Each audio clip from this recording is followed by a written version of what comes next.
Meus irmãos, assentado mesmo, gostaria de convidá-los a abrir comigo as suas Bíblias, a palavra do Senhor, Salmo 125.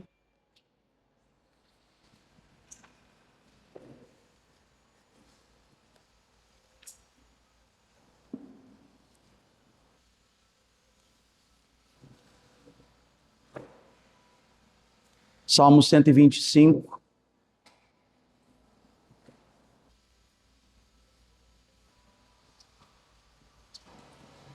Nós faremos a leitura de todo esse salmo.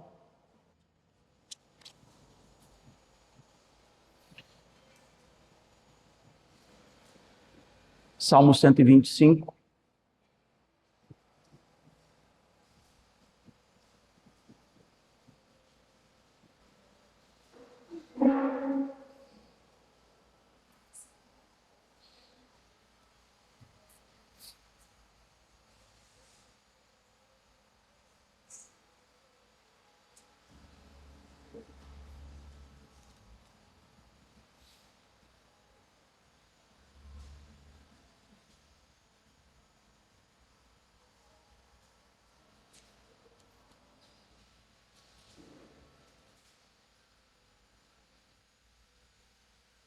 Salmo 125 diz assim: os que confiam no Senhor são como o monte de Sião, que não se abala, firme para sempre.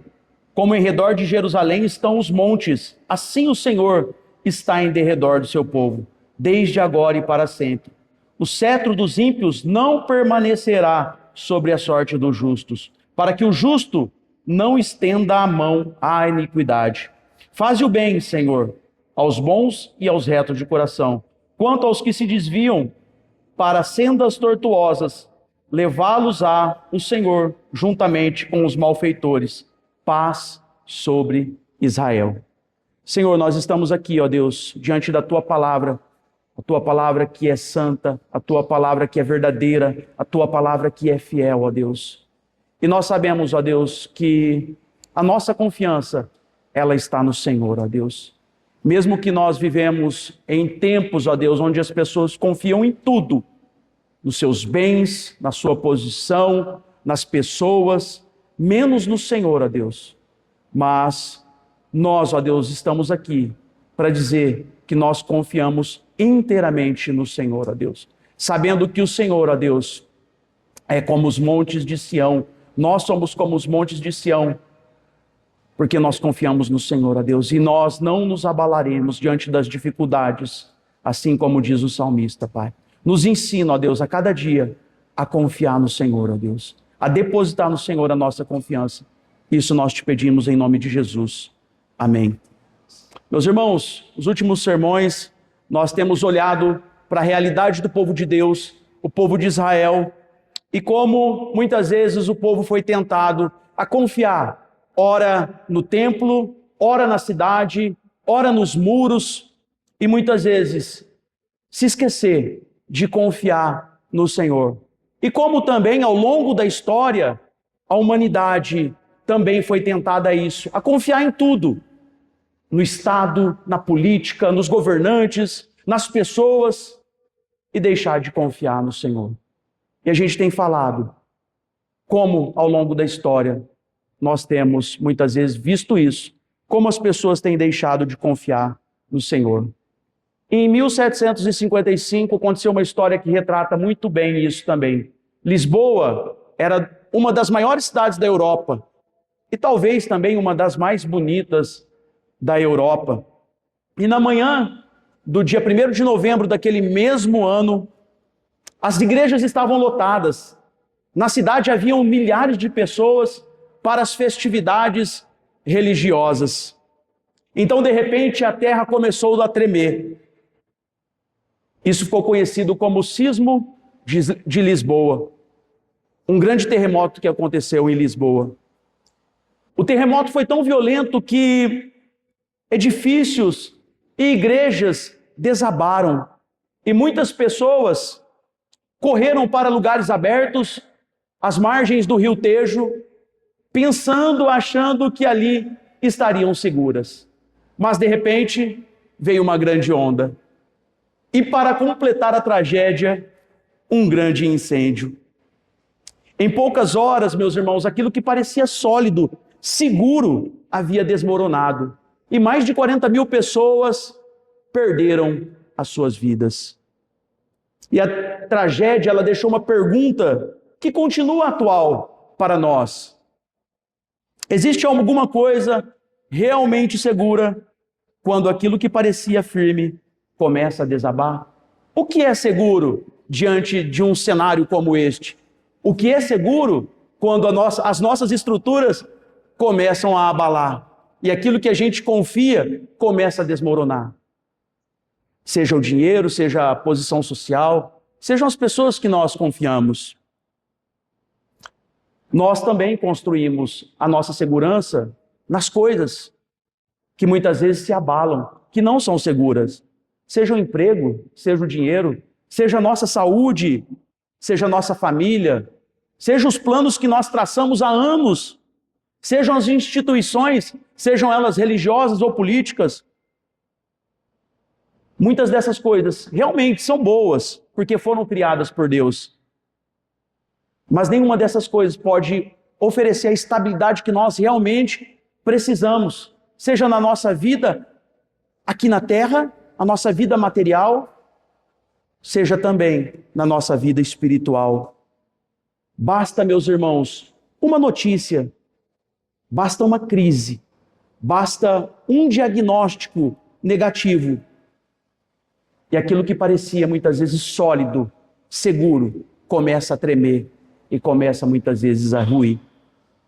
E o Salmo 125, não sei se você se atentou, é um salmo muito conhecido, principalmente o versículo 1, os que confiam no Senhor. Não sei se você percebeu isso. Esse salmo foi escrito por um autor e por pessoas que conheciam realmente a instabilidade.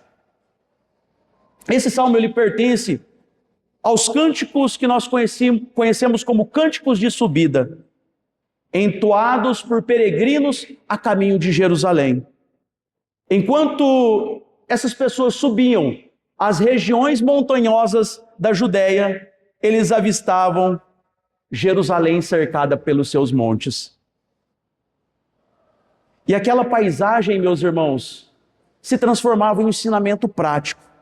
Eles olhavam para os montes ao redor da cidade e eles diziam: os que confiam no Senhor são como os montes, o monte de Sião, que não se abalam, mas permanece para sempre.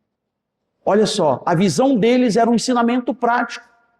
E eles traziam isso para a sua realidade espiritual. Os que confiam no Senhor são como o monte de Sião, que não se abalam. Quando a gente olha para o contexto desse salmo, a gente percebe que esses mesmos peregrinos que caminhavam em direção a Jerusalém para a adoração, eles viviam em um contexto marcado pela opressão e a insegurança. O próprio salmo aqui, quando você se atenta, ele fala do quê? De um cetro de impiedade, ou cetro da impiedade, que estava onde? Na terra dos justos. Por isso, meus irmãos, a pergunta do Salmo aqui é direta. Como permanecer firme quando o mal parece estar no poder? Como a gente pode permanecer firme quando o mal parece estar no poder? Seja no governo, seja lá na empresa que você trabalha, seja no meio das pessoas com quem você convive. Como permanecer firme quando o mal parece estar no poder? O salmista apresenta 3 respostas aqui para nós, e a gente vai olhar para essas 3 respostas. Primeira delas é a promessa da fé, estabilidade inabalável. E ele diz no versículo 1 e 2, os que confiam no Senhor são como o monte de Sião, que não se abala, mas permanece para sempre. Como em redor de Jerusalém estão os montes, assim está o Senhor ao redor do seu povo, desde agora e para sempre. Essa imagem representava muita coisa para esse povo. Eles olharam para o monte ao redor da cidade e logo trouxeram essa realidade para a sua vida prática, para a sua vida espiritual.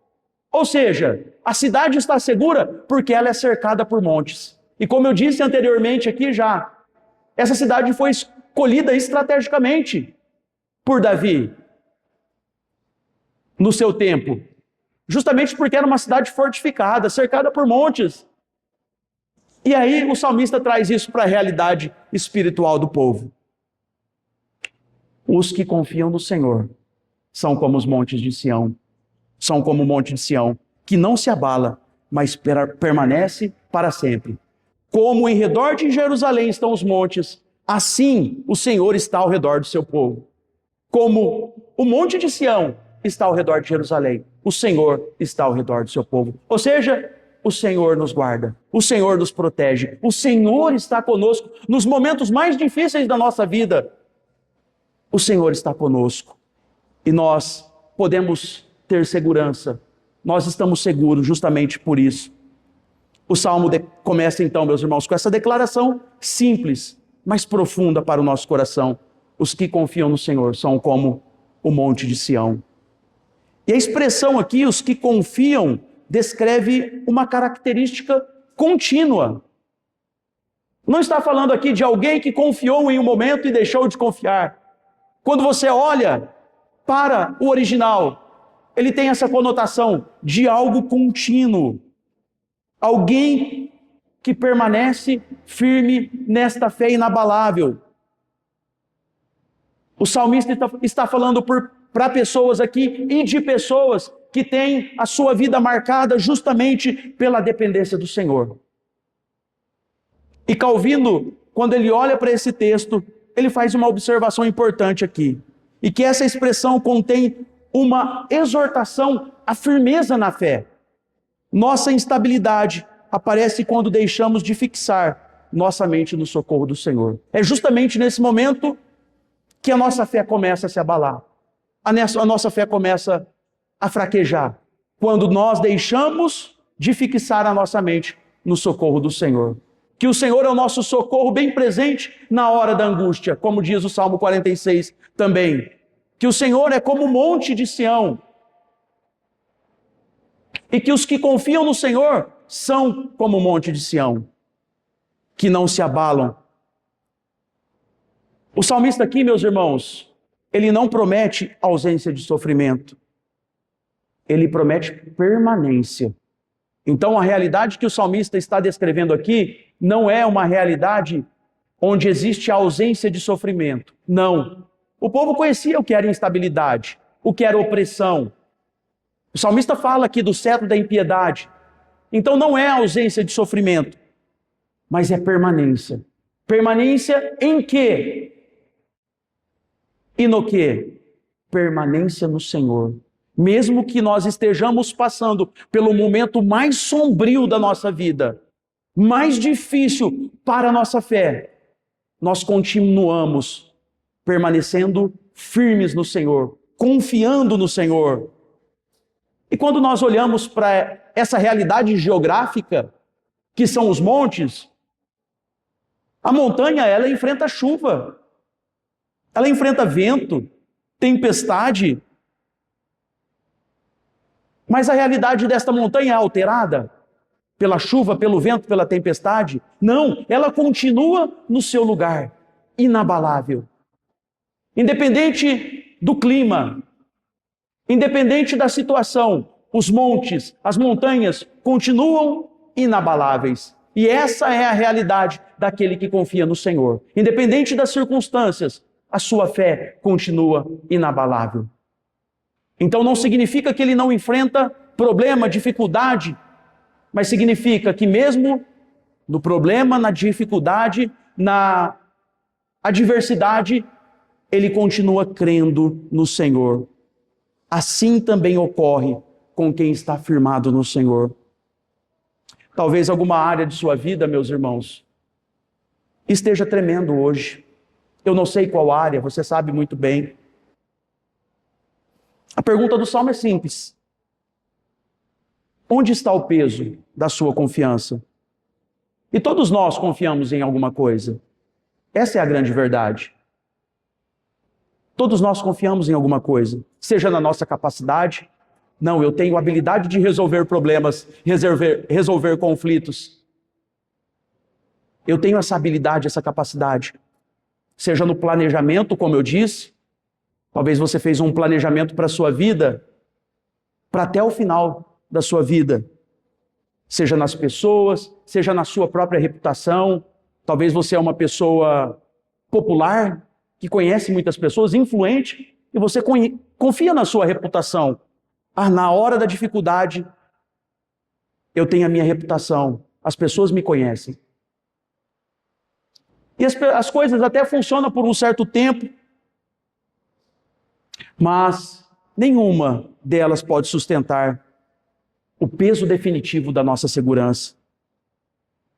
Porque nós adoecemos e as nossas forças se vão, a nossa capacidade se vai, e aquela pessoa que muitas vezes parecia forte, habilidosa para resolver os conflitos, os problemas, agora se vê deitado numa cama, doente. Onde estava a capacidade dessa pessoa? Onde estava muito mais a confiança dessa pessoa?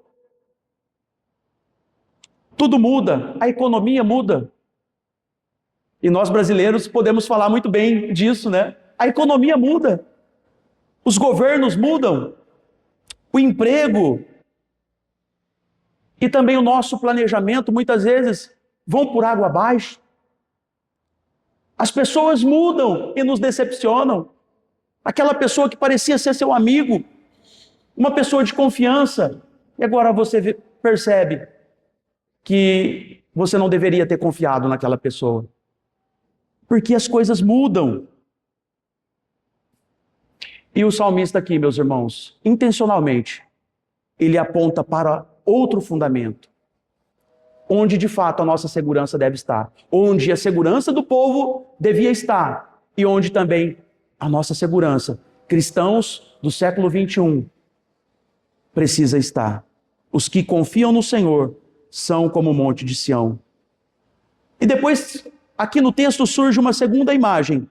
Como em redor de Jerusalém estão os montes, assim o Senhor está ao redor do seu povo. E o Eugene Peterson, na Bíblia a Mensagem, ele descreve esse texto com uma paráfrase. Não é uma tradução literal da Bíblia, mas é uma paráfrase. E ele diz algo que eu achei interessante. As montanhas circundam Jerusalém, e o Eterno circunda o seu povo. Sempre foi e sempre será assim. Sempre foi e sempre será assim. Existiu um momento na história em que não existia Jerusalém. Então onde estava a segurança do povo? Lá no Egito, que tratou o povo como escravo? No deserto, onde o povo passou tanta dificuldade? A segurança do povo nunca esteve em um lugar geográfico, em um ponto geográfico. Nunca esteve. A segurança do povo sempre esteve e sempre foi o Senhor.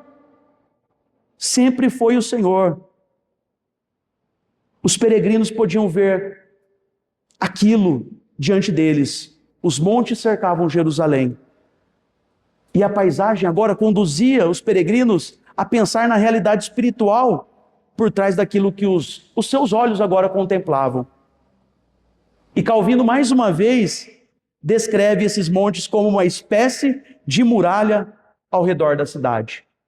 A cidade tinha as suas muralhas, mas ele olha agora para os montes. E os montes traziam muito mais segurança para a cidade do que os próprios muros da cidade. A imagem é clara. A segurança estava na presença do Senhor, que protege o seu povo e que continua nos protegendo ainda hoje. E o versículo termina dizendo: desde agora e para sempre. Desde agora e para sempre. Então a segurança do povo sempre foi o Senhor. Nunca esteve em um lugar, em uma pessoa, em um governo, em um rei específico. A segurança do povo sempre foi o Senhor. Isso nos ensina algo muito prático. A nossa proteção não depende das circunstâncias. Porque as circunstâncias, como eu disse, elas mudam. Não depende das pessoas, porque as pessoas também mudam. A nossa segurança, a nossa estabilidade, ela deve repousar no Senhor, na fidelidade do próprio Deus, que sempre cumpriu as suas promessas. E a gente falou domingo passado e esse domingo sobre o Deus dos pactos, das alianças, que sempre cumpriu as suas alianças e os seus pactos com o seu povo. Mas diante disso, meus irmãos, surge uma pergunta para nós que é inevitável. Se Deus cerca o seu povo, por que o mal ainda consegue atingi-los? E é exatamente isso que o versículo 3 responde.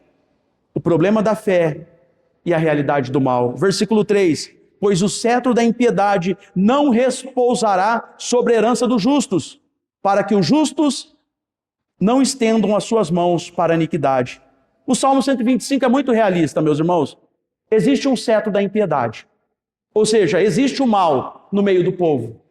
Existe a realidade do mal no mundo. Existe a doença, existe a miséria, existe a fome, existe a morte. Existe os inimigos do povo de Deus que perseguem muitas vezes o povo de Deus. E quando a gente olha aqui para o contexto do mundo antigo, o cetro, melhor dizendo, era símbolo de autoridade. E aqui nesse salmo representa o domínio injusto exercido contra o povo de Deus. É o domínio injusto exercido contra o povo de Deus. Então o salmista está reconhecendo aqui que o mal pode ocupar espaço no mundo espiritual e também no mundo físico. Pessoas injustas podem prosperar. A gente vê isso no Salmo 73 também, quando Asaf descreve essa realidade. Ele olha para o ímpio e vê a prosperidade do ímpio, e ele diz o seguinte: os meus pés quase vacilaram, quase escorregaram por olhar para a prosperidade do ímpio. Então é a mesma coisa que o salmista está falando aqui. Pessoas injustas podem prosperar. Governantes perversos podem exercer poder. E os fiéis podem sofrer.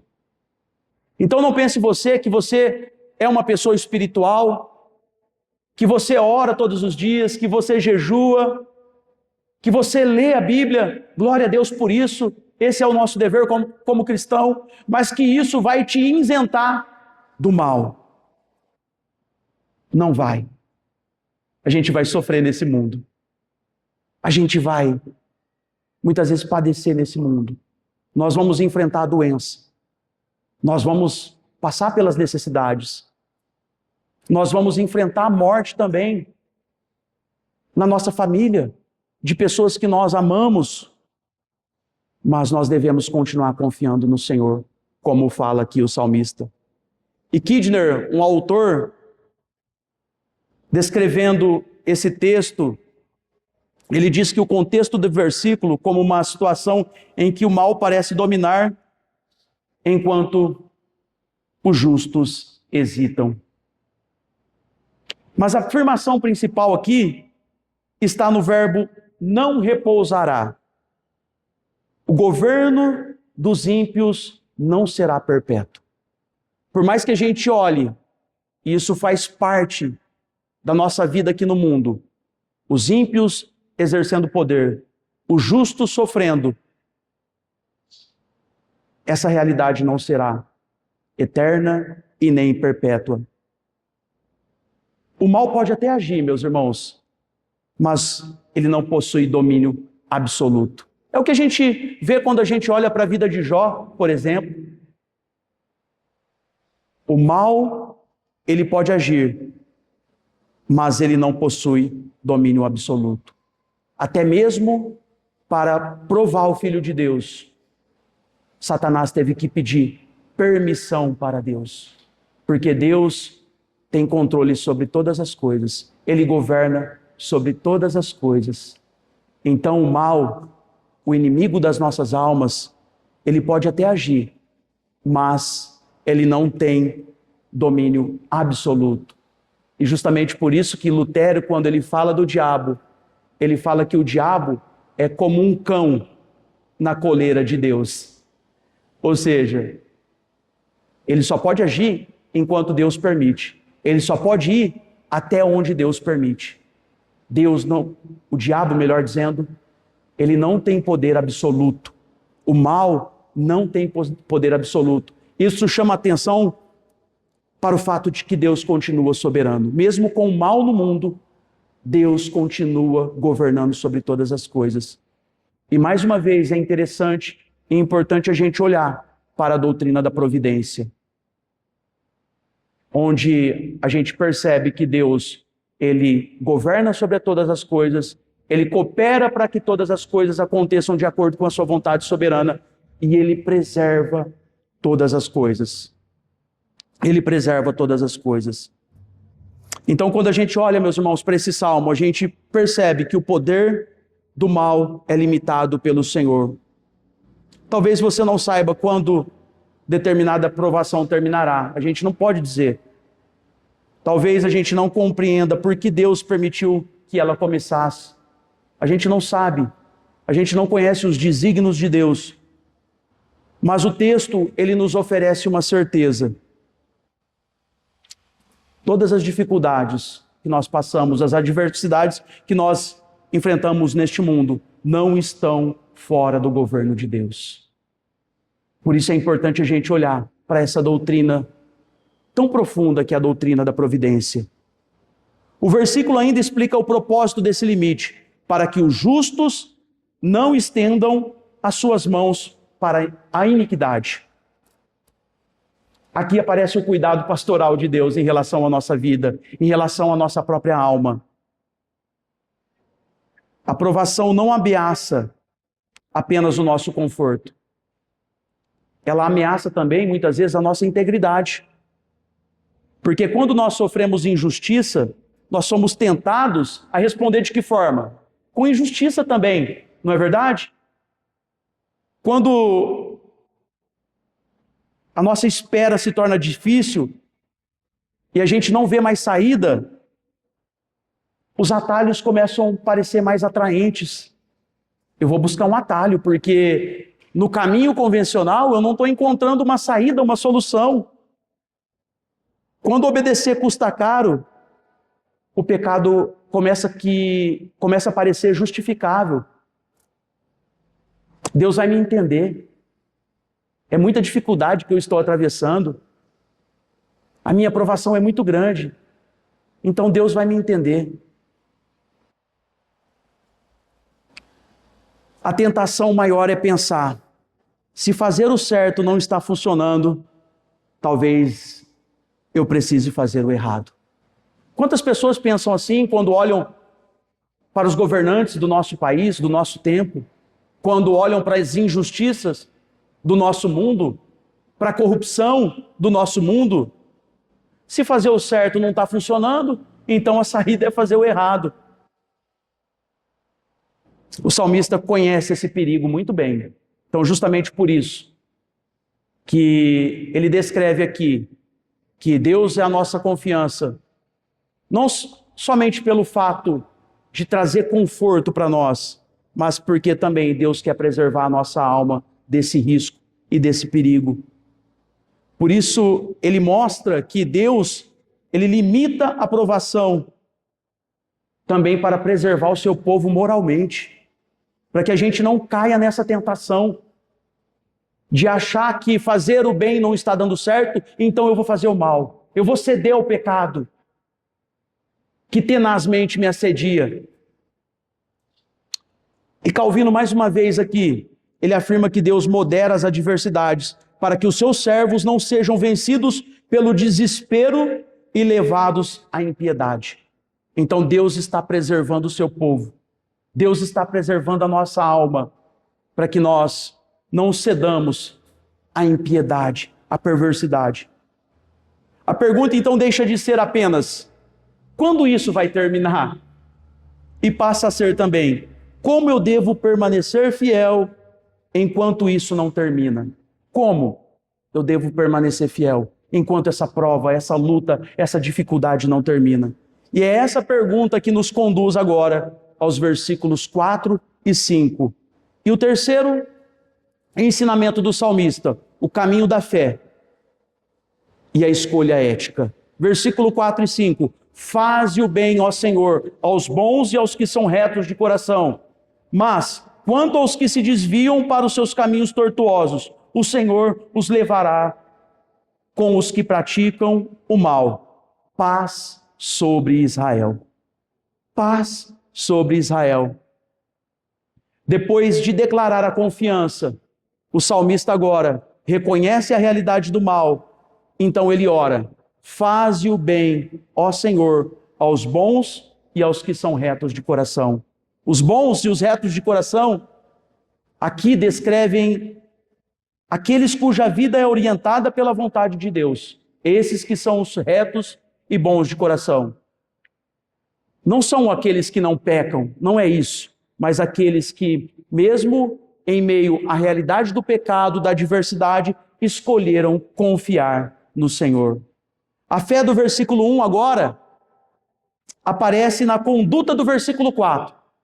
Então a fé que é descrita no versículo 1, ela reflete agora na conduta do versículo 4. A confiança verdadeira produz perseverança no caminho reto. Por isso o versículo 5 apresenta então um contraste. Quanto aos que se desviam para os seus maus caminhos, os caminhos tortuosos. Então esse é o contraste. A imagem é de uma estrada. Pense agora você, numa estrada, num caminho, existe o caminho reto. E existem os desvios. Como eu disse, existem os atalhos. E quando a gente para pensar nisso, normalmente o abandono do caminho não acontece de uma vez. Uma pessoa, ela não se desvia do caminho de uma vez só. Ela não chega aqui na igreja hoje, olha, agora eu não pertenço mais a essa igreja, eu não quero saber mais da igreja e eu não quero saber mais de Deus. Isso, meus irmãos, começa com concessões. Começa com uma justificativa. Um pecado tolerado. Uma decisão que aparentemente é pequena. Como eu disse, a gente pensa, Deus vai me entender. Deus vai entender a concessão que eu estou fazendo. Deus vai entender a minha justificativa. Deus vai entender esse pecadinho. E se desviar do caminho começa justamente com isso, com as concessões, com a justificativa, com os pequenos pecados, até se tornar em um abandono da fé, em alguém que vira as costas para o Senhor. Até que o desvio, o atalho, se transforme numa direção errada, numa direção contrária ao caminho da justiça. E o Salmo nos obriga, mais uma vez, a perguntar: minha maneira de viver confirma aquilo que eu digo crer? Será que a nossa conduta neste mundo confirma aquilo que nós dizemos crer? Quando o caminho tortuoso parece mais fácil, meus irmãos, continuo esperando no Senhor? Ou eu procuro um atalho? Ou eu procuro uma justificativa? Ou eu faço uma concessão? E o Salmo nos apresenta justamente isso. Dois destinos. Os que persistem nos caminhos tortuosos serão levados com os que praticam o mal.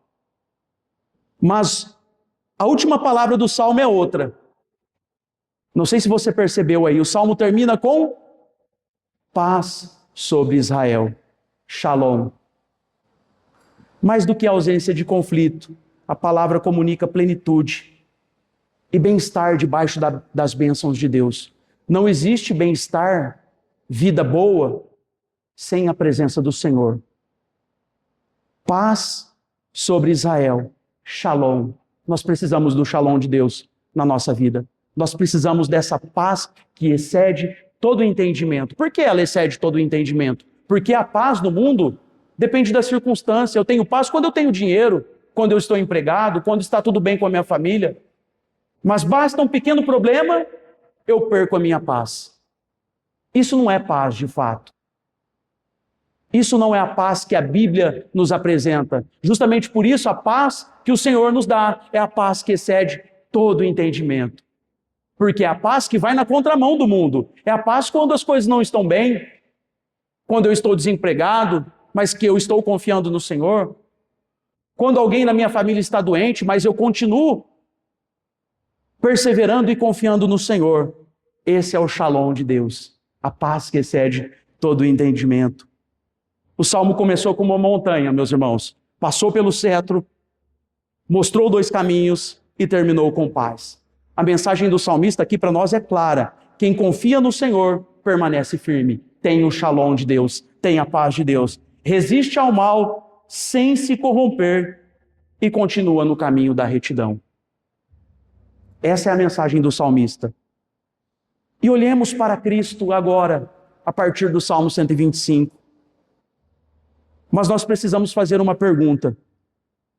Quem entre nós já confiou perfeitamente e nunca se abalou? Quem de nós em nenhum momento vacilou e teve a fé abalada? Quem de nós sempre permaneceu reto? Quem de nós nunca estendeu as mãos para a iniquidade? Se há entre nós alguém assim, é varão perfeito. Se a bênção dependesse, meus irmãos, de uma retidão perfeita da nossa parte, ninguém poderia recebê-la. Ninguém. Por isso nós precisamos olhar para Cristo. Jesus é o verdadeiro justo. Ele viveu cercado pela impiedade. Ele foi traído, condenado injustamente. Ele foi humilhado. Ele foi crucificado.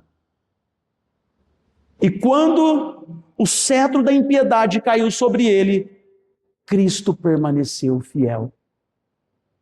Cristo permaneceu fiel, olhando para o Senhor. Suas mãos não foram estendidas para a iniquidade. Ele não fez concessões. Ele não deu justificativa. Elas foram estendidas na cruz. O justo morreu pelos injustos. Em um certo momento, ele percebeu o peso daquilo que ele haveria de realizar. Ele disse: Pai, se possível, afasta de mim esse cálice, mas que não seja feita a minha vontade, mas a tua. Ele não fez concessões, ele não deu justificativa, ele enfrentou a sua missão como ele deveria enfrentar, sem pecado, sem pecar. E ele ressuscitou ao 3º dia. Nossa segurança, portanto, não repousa, meus irmãos, na força da nossa fé, mas naquele em quem a nossa fé descansa, no Senhor Jesus Cristo, que foi fiel até a morte e morte de cruz. Quando a gente olha para o livro de Hebreus, ele conduz a imagem de Sião à sua plenitude, quando fala da Jerusalém celestial, de um reino que não pode ser abalado. E lá no capítulo 12, melhor dizendo, do versículo 22 ao 24, ele diz assim: Mas tende chegado ao monte Sião e à cidade do Deus vivo, a Jerusalém celestial, e a intocáveis hostes de anjos, e a universal assembleia e igreja dos primogênitos arrolados nos céus, e a Deus, o juiz de todos, e aos espíritos dos justos aperfeiçoados, e a Jesus, o mediador da nova aliança, e ao sangue da aspersão, que fala coisas superiores ao que fala ao próprio Abel. O monte de Sião, meus irmãos, é um apontamento para Cristo. É um apontamento para Cristo. É em quem agora nós devemos confiar. Depositar a nossa confiança e a nossa fé. Porque a fé que confia no Senhor é uma fé inabalável. É uma fé inabalável. E quando nós olhamos para Ele, nós percebemos que existe uma promessa, uma Jerusalém, onde a sua presença estará constantemente. E essa cidade não será mais abalada, a Jerusalém que desce do céu. Em Cristo pertencemos a esse reino. Por isso o cristão continua caminhando, mesmo quando tudo ao seu redor treme. Nós continuamos caminhando, porque a nossa confiança está no Senhor. E porque nós sabemos das promessas para aqueles que confiam no Senhor. Realidade que transcende a realidade desse mundo físico. uma realidade espiritual. E para concluir, voltemos agora a Lisboa, que eu comecei falando no início. Quando, como eu disse, naquela manhã de 1755, as pessoas descobriram em poucas horas que construções, meus irmãos, consideradas permanentes podiam cair. Eu falei também aqui sobre Roma. Pedras caíram, torres caíram, casas caíram, igrejas também caíram. Talvez as coisas que nós confiamos e depositamos a nossa confiança estejam tremendo hoje, porque nós confiamos em coisas que não são seguras. O Salmo 125 não manda você procurar uma muralha humana mais forte. Procure outro emprego. Talvez alguém te disse isso. Lá talvez você vai ter uma segurança, uma estabilidade maior. Preste um concurso público porque você tem a estabilidade. Você não é mandado embora. Confie em outra pessoa, digna da sua confiança. Os conselhos das pessoas são até válidos, mas não apontam para algo onde a nossa confiança de fato deve estar. Ela aponta para o Senhor. Os que confiam no Senhor são como o monte de Sião, que não se abalam, mas permanecem para sempre. As circunstâncias mudam. O cetro da impiedade pode pesar em algum momento na nossa vida. O caminho tortuoso muitas vezes parece fácil, mas o Senhor, Ele permanece. E em Cristo pertencemos a um reino que não pode ser abalado.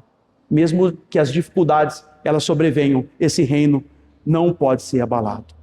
O Senhor cerca o seu povo, Ele limita o mal, Ele preserva os seus filhos e Ele conduz os seus filhos pelo caminho reto. E nessa semana, meus irmãos, um desafio e uma missão para nós. Identifique onde você tem buscado segurança, que somente o Senhor pode nos oferecer.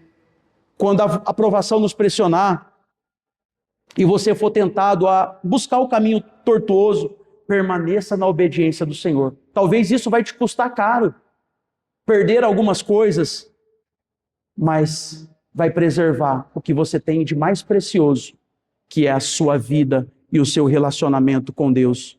E quando tudo parecer instável, se lembre disso que o salmista nos diz. Os que confiam no Senhor são como o monte de Sião, que não se abala, mas permanece para sempre. O Senhor permanece, Cristo venceu. Portanto, meus irmãos, continue confiando no Senhor, porque Ele está conosco. Vamos orar? Senhor Deus e Pai, neste momento, ó Deus, nós queremos Te louvar e Te agradecer pela Tua infinita graça, a misericórdia que tem nos alcançado a cada dia, Senhor. Mesmo quando os nossos pés vacilam, a nossa fé, ela fraqueja, o Senhor permanece fiel, o Senhor está conosco. O Senhor é a nossa segurança, Deus. Mesmo quando tudo diz o contrário, as coisas não vão bem, nós perdemos o nosso emprego, alguém fica doente, a economia se abala, nós perdemos o nosso dinheiro, o Senhor permanece conosco e o Senhor é a nossa segurança. Senhor, durante a nossa semana, nos ensina, Senhor, a confiar no Senhor. Sonda o nosso coração, Deus, e aquilo que muitas vezes nós confiamos, que não no Senhor, nos ensina, Senhor, a abrir mão disso e confiar única e exclusivamente no Senhor. Isso nós te pedimos em nome de Jesus. Amém.